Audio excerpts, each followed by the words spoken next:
Hello बच्चों, आज हम पढ़ने जा रहे हैं हेलो एल्केन और हेलो एरीन बनाने की विधियाँ। Preparation of alkyl halide and hello arenes.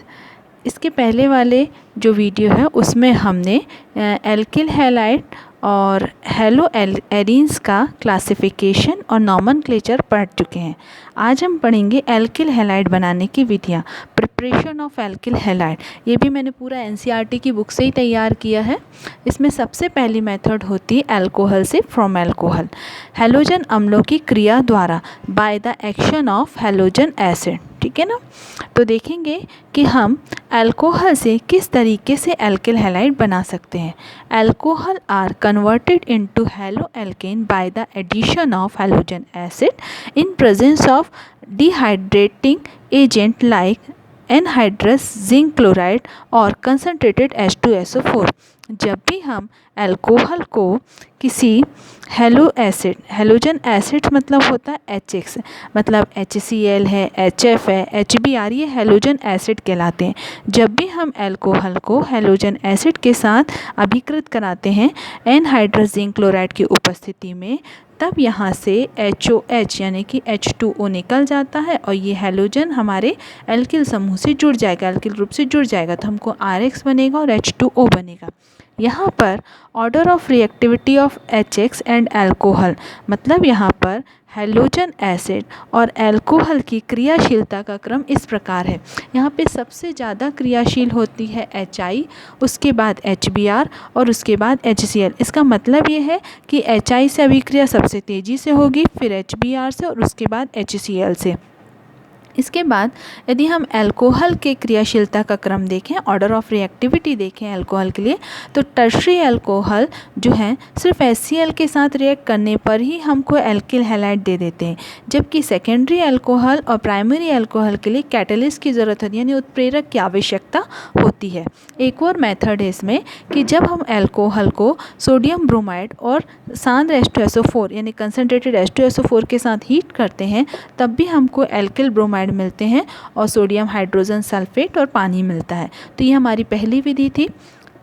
इसके बाद हमारी दूसरी विधि है फास्फोरस हैलाइड की क्रिया द्वारा, by the action of phosphorus halide.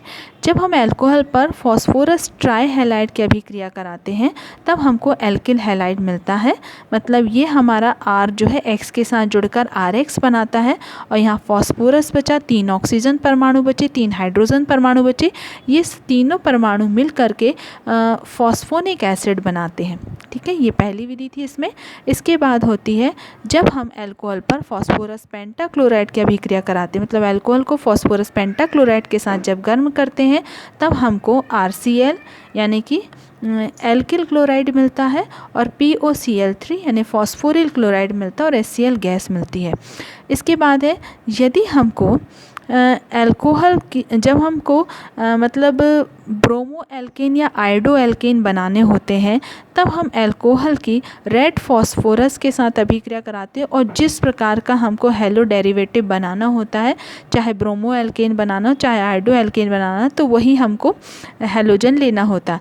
मतलब रेड फॉस्फोरस पर जो भी हैलोजन है उसको अभिकृत कराते हैं और इसकी अल्कोहल के साथ अभिक्रिया कराते हैं तब हमको RX मिलता है। यहाँ पर X जो है या तो ब्रोमीन होगा या फिर आयोडीन होगा। इसके बाद है थायोनिल क्लोराइड की अभिक्रिया द्वारा, by the action of thionyl chloride. ये मेथड बहुत ज़्यादा प्रेफर की जाती है क्योंकि यहाँ पर जो हमको बाय प्रोडक्ट मिलते हैं वो गैसियस स्टेट में होते हैं, मतलब जो सह उत्पाद मिलते हैं वो गैसीय अवस्था में होते हैं, वो आसानी से निकल जाते हैं और इससे हमको प्योर एल्किल क्लोराइड मिलता है या एल्किल हैलाइड मिलता है। यहाँ पर अल्कोहल को जब हम थायोनिल क्लोराइड SOCl2 जो है वो हमारा थायोनिल क्लोराइड है, थायोनिल क्लोराइड के साथ पिरिडीन की उपस्थिति में अभिक्रिया कराई जाती है तब हमको एल्किल क्लोराइड मिलता है। सल्फर डाइऑक्साइड गैस और HCl ये दोनों गैसें होती हैं, ये गैसीय अवस्था में होने के कारण आसानी से निकल जाती है और इससे हमको जो एल्किल हैलाइड है वो शुद्ध अवस्था में मिलता है, यानी प्योर स्टेट में मिलता है। इसके बाद हमारी अगली विधि होती है, अगली मेथड है फ्रॉम हाइड्रोकार्बन, यानी हाइड्रोकार्बन से direct halogenation proceed through free radical mechanism. ये जो डायरेक्ट हैलोजनेशन है वो फ्री रेडिकल मैकेनिज्म के थ्रू प्रोसीड होता है। हमको यहाँ पर मैकेनिज्म नहीं पढ़नी है, लेकिन ये किसके थ्रू होता है ये बताना ज़रूरी है। एल्केनों से मुक्त मूलक हैलोजन द्वारा, ठीक है। इस मेथड के द्वारा हम मोनोहेलोजन डेरिवेटिव जो है वो नहीं बना सकते, बल्कि हमको यहाँ पर पॉलीहेलोजन डेरिवेटिव्स मिलते हैं। यहाँ पर ये नॉर्मल ब्यूटेन है। इस नॉर्मल ब्यूटेन की जब हम क्लोरीन के साथ यूवी लाइट या तापमान टेम्परेचर के साथ, मतलब ये दोनों उपस्थिति है, जब क्लोरीन के साथ हम ब्यूटेन की रिएक्शन कराते हैं तब हमको 1 क्लोरोब्यूटेन और 2 क्लोरोब्यूटेन का मिक्सचर मिलता है। यदि हम देखें तो ये मेथड जो है प्रैक्टिकल इम्पॉर्टेंस की नहीं है, क्योंकि इससे ये जो इस मिक्सचर से हमको मोनोहेलोजन डेरिवेटिव को अलग करना या सेपरेट करना थोड़ा कठिन होता है। अगली मेथड होती है एल्कीन से, फ्रॉम एल्कीन, ठीक है। ये हमारा एल्कीन है, मतलब डबल बॉन्ड, और डबल बॉन्ड पर हमेशा एडिशन रिएक्शन होती है, यानी योग अभिक्रिया होती है। तो डबल बॉन्ड पर HX हैलोजन एसिड जो है हमारा कुछ भी हो सकता है, HCl हो सकता है, HBr हो सकता है। तो HX जो है इसका एडिशन होता है, एक कार्बन से हाइड्रोजन जुड़ता है, दूसरे कार्बन से हैलोजन जुड़ता है। ये जो है हमारा सिमेट्रिकल एल्कीन है।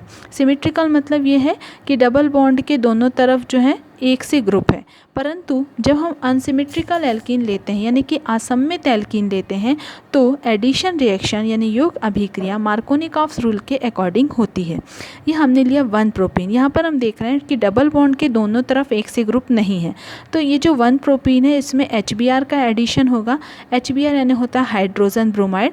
हाइड्रोजन ब्रोमाइड क्योंकि हमने देखा हमारे CX बॉन्ड के नेचर में कि हमारा हाइड्रोजन पर पार्शियल पॉजिटिव चार्ज आ जाता है और ब्रोमाइड पर पार्शियल नेगेटिव चार्ज आता है। तो यहाँ पर ये जो 1 प्रोपीन है इसमें इस बॉन्ड का विदलन होगा। विदलन मतलब होता है इसका फिजन होगा, और ये इस तरीके से होमोलिटिक फिजन होता है, और यहाँ पर हम बोलते हैं फ्री रेडिकल जनरेट होते हैं। अब HBr जो है वो किस कार्बन से जुड़ेगा, हाइड्रोजन किस कार्बन से जुड़ेगा और ब्रोमीन किस कार्बन से जुड़ेगा। तो मार्कोनिकॉफ रूल के अकॉर्डिंग जो हमारा HBr है उसके नेगेटिव पार्ट यानी ब्रोमाइड का एडिशन उस कार्बन से होता है जहाँ पर कम हाइड्रोजन एटम प्रेजेंट होते हैं। तो यहाँ पर ये जो कार्बन है, सेकंड नंबर का जो कार्बन है उससे कम हाइड्रोजन जुड़े हैं, इसलिए ब्रोमीन यहाँ जुड़ेगा और पहले नंबर के कार्बन से जो है वो हाइड्रोजन जुड़ जाता है।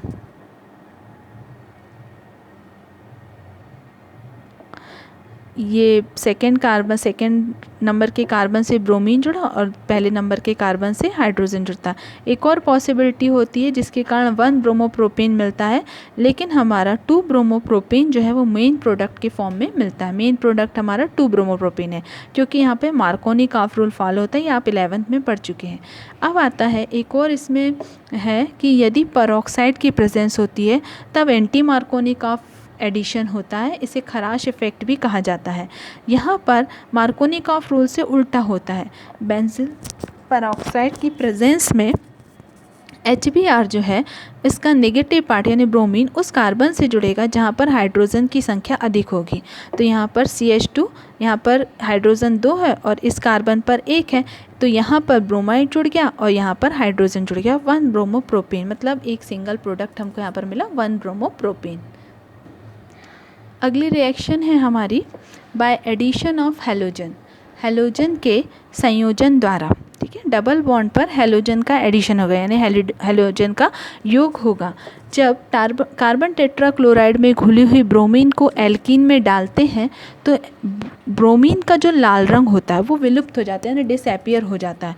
और किसी भी अणु में डबल बॉन्ड की पहचान करने के लिए, डबल बॉन्ड के आइडेंटिफिकेशन करने के लिए हम ये टेस्ट करते हैं और हम इसको लेबोरेटरी में करते हैं। मतलब ये डबल बॉन्ड है, जब कार्बन टेट्राक्लोराइड में घुली हुई ब्रोमीन को हम इसमें ऐड करते हैं तो ब्रोमीन जो कि हमारी रेड कलर की होती है उसका रेड कलर डिसअपीयर होता जाता है। क्यों डिसअपीयर होता जाता है? क्योंकि यहाँ पर विस डाइब्रोमाइड बनता है, मतलब दोनों कार्बन से एक एक ब्रोमीन एटम जुड़ा होता है, इसे सन्निधि डाइब्रोमाइड कहते हैं और ये जो है कलरलेस होता है। इसके बनने के कारण से जो हमारा ब्रोमीन है उसका कलर डिसअपीयर होता जाता है। इसके बाद आता है बाय हैलोजन एक्सचेंज। जो एल्किल आयोडाइड होते हैं, एल्किल आयोडाइड के बनाने के लिए हमको हैलोजन एक्सचेंज मेथड का यूज़ करना होता है। जब हम किसी एल्किल हैलाइड की सोडियम आयोडाइड के साथ रिएक्शन कराते हैं एसीटोन की प्रेजेंस में, तब हैलोजन एक्सचेंज होता है। एल्किल हैलाइड का हैलोजन सोडियम के साथ चला जाता है और सोडियम में जुड़ा हुआ जो आयोडाइड है वो एल्किल के साथ, एल्किल समूह के साथ आ जाता है। तो यहाँ पर बनता है एल्किल आयोडाइड और NaCl। इस मेथड को हम बोलते हैं, इस रिएक्शन को हम बोलते हैं फिंकलस्टाइन रिएक्शन। फिंकलस्टाइन रिएक्शन है और यहाँ पर जो हमारा RX है उसमें X एटम क्लोरीन या ब्रोमीन हो सकता है। इसके बाद आती है स्वार्ट रिएक्शन। स्वार्ट रिएक्शन जो होती है वो एल्किल फ्लोराइड के फॉर्मेशन के लिए यूज़ की जाती है। एंड एल्किल क्लोराइड और bromide is heated in the presence of metallic fluoride such as SbF3, HgF2, AgF और COF3 to give alkyl fluoride. ठीक है, जब भी हम एल्किल क्लोराइड या एल्किल ब्रोमाइड को किसी मेटेलिक फ्लोराइड यानी धात्विक फ्लोराइड के साथ गर्म किया जाता है, जैसे हमने AgF के साथ हमारे एल्किल ब्रोमाइड को गर्म किया, तब हमको एल्किल फ्लोराइड मिलता है, यहाँ मेथिल फ्लोराइड मिलता है और AgBr निकल गया। AgBr के साथ अभिकृत होकर AgBr बना लेगा और F जो है वो CH3 के साथ आ जाएगा। तो ये हमारी रिएक्शन जो है वो स्वार्ट्स रिएक्शन कहलाती है। अब इसके बाद है प्रिपरेशन ऑफ हेलोएरिन। हेलोएरिन का प्रिपरेशन है हाइड्रोकार्बन से, फ्रॉम हाइड्रोकार्बन। जब हम किसी टोलुइन को अपने हेलोजन के साथ ट्रीट करते हैं, किसी लुईस अम्ल या फिर आयरन की उपस्थिति में इसको ट्रीट किया जाता है, तब हाइड्रोजन एटम जो है हेलोजन एटम के द्वारा सब्स्टिट्यूट हो जाता है और हमको मिलते हैं ऑर्थो या पैरा हेलो टोलुइन मिलते हैं। ठीक है, और इन दोनों के मेल्टिंग पॉइंट में डिफरेंस होने के कारण इनको अलग अलग कर सकते हैं। मतलब ऑर्थो और पैरा हेलो टोलुइन में के मेल्टिंग पॉइंट यानी कि गलनांक में अंतर होता है, इसके कारण हम इसको अलग कर सकते हैं। हमारी अगली मेथड होती है फ्रॉम डायएजोनियम सॉल्ट। ये बहुत इंपॉर्टेंट है ना, इसको सैंडमेयर रिएक्शन भी कहते हैं। अब डायएजोनियम सॉल्ट कैसे मिलता है? Diazonium salt is obtain by treating an aromatic primary amine with HNO2 at temperature below 5 degree Celsius. This reaction is known as diazotization reaction. जब भी हम एरोमेटिक प्राइमरी एमीन को 5 डिग्री सेंटीग्रेड के नीचे HNO2 के साथ रिएक्ट करते हैं, तब हमको डायएजोनियम सॉल्ट मिलता है।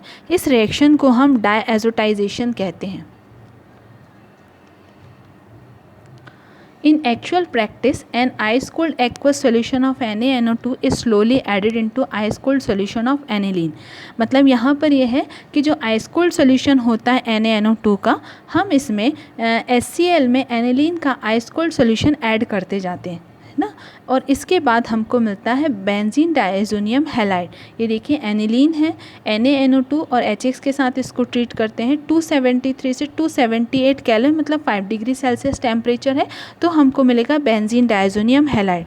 When diazonium salt is treated with a cuprous chloride plus HCl, यहाँ पे क्यूप्रस क्लोराइड या क्यूप्रस ब्रोमाइड कुछ भी ले सकते हैं, तो क्यूप्रस क्लोराइड प्लस HCl या क्यूप्रस ब्रोमाइड प्लस HBr के साथ जब हम इसको ट्रीट करते हैं तो क्लोरो और ब्रोमोबेंजीन फॉर्म होती है। इस रिएक्शन को हम सैंडमेयर रिएक्शन कहते हैं। यहाँ पर देखेंगे ये हमारा डायज़ोनियम सॉल्ट है, हम इसको क्यूप्रस हैलाइड के साथ ट्रीट कर रहे हैं और हमको यहाँ पर क्लोरो या ब्रोमोबेंजीन मिलता है। ठीक है ना, ये देखिए यहाँ पर X लगा हुआ है, ये क्लोरीन भी हो सकता है, यहाँ पर ब्रोमीन भी हो सकता है और नाइट्रोजन निकल जाता है, मतलब एरिल हैलाइड हमको यहाँ पर मिलता है। ये हमारी सैंडमेयर रिएक्शन है, बहुत इंपॉर्टेंट है। इसके बाद है आयोडोएरिन। यदि हमको आयोडोएरिन का प्रिपरेशन करना है तो हमें इसके लिए क्यूप्रस हैलाइड की ज़रूरत नहीं होती है। हम बेंजीन डायज़ोनियम सॉल्ट को एक्वस KI सॉल्यूशन से ट्रीट कराते हैं, मतलब यहाँ पर हम जली KI विलयन लेते हैं और गर्म करते हैं और गर्म करने से ही हमको आयोडोबेंजीन मिल जाता है। ये हो गई हमारी सैंडमेयर रिएक्शन।